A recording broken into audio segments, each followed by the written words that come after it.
Having identified the 8 causes of conflict, we now need to find a way to resolve them rationally and effectively.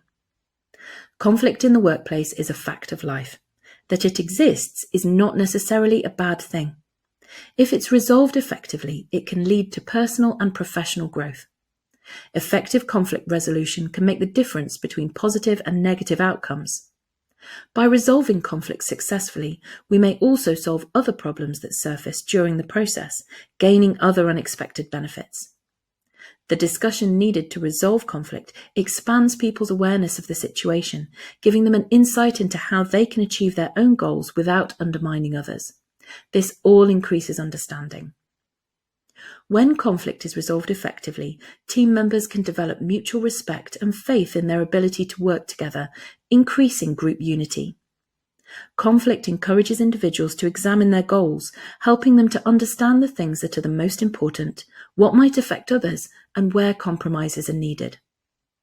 However, if a conflict is not handled effectively, the results can be damaging, with conflicting goals turning into personal dislikes and teamwork breaking down. People disengage from their work, and there can be a downward spiral of negativity and recrimination. We must stop this downward spiral as soon as we can. To do this, we need to understand the theories and methodologies behind effective resolution. Kenneth Thomas and Ralph Kilman identified 5 main styles of dealing with conflict that vary in their degrees of cooperativeness and assertiveness. They argued that people typically have a preferred conflict resolution style. However, they also noted that different styles were most useful in different situations. They developed the Thomas Kilman conflict mode instrument, which helps to identify which style we tend towards when conflict arises. The first of these is competitive. People who tend towards a competitive style take a firm stand and know what they want. They usually operate from a position of power, drawing from things like position, rank, expertise, or persuasive ability.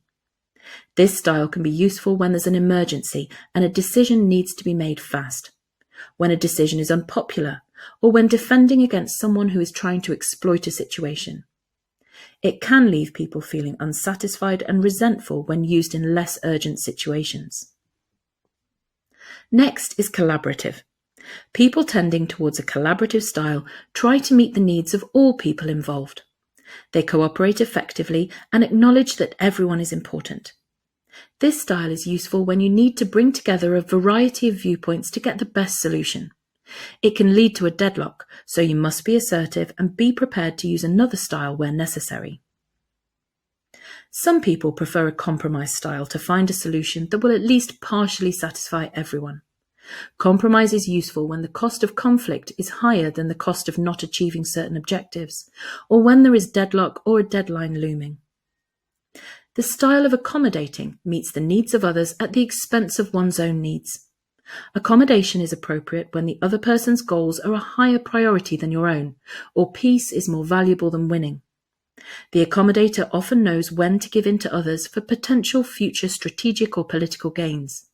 However, it's a difficult game to play as people may not return favours. Some use the style of avoiding and seek to evade the conflict entirely. This style is typified by delegating controversial decisions, accepting default decisions, and not wanting to hurt anyone's feelings. It can be appropriate when someone else is in a better position to solve the problem. However, in many situations, this is a weak and ineffective approach to take. Which is your preferred style and why? When have you used one of these styles in the past? What might you have done differently? What will you do next time? When and how might you use these styles in the future? Once you understand the different styles, you can then use them to think about the most appropriate approach or a mixture of approaches for a situation you're in.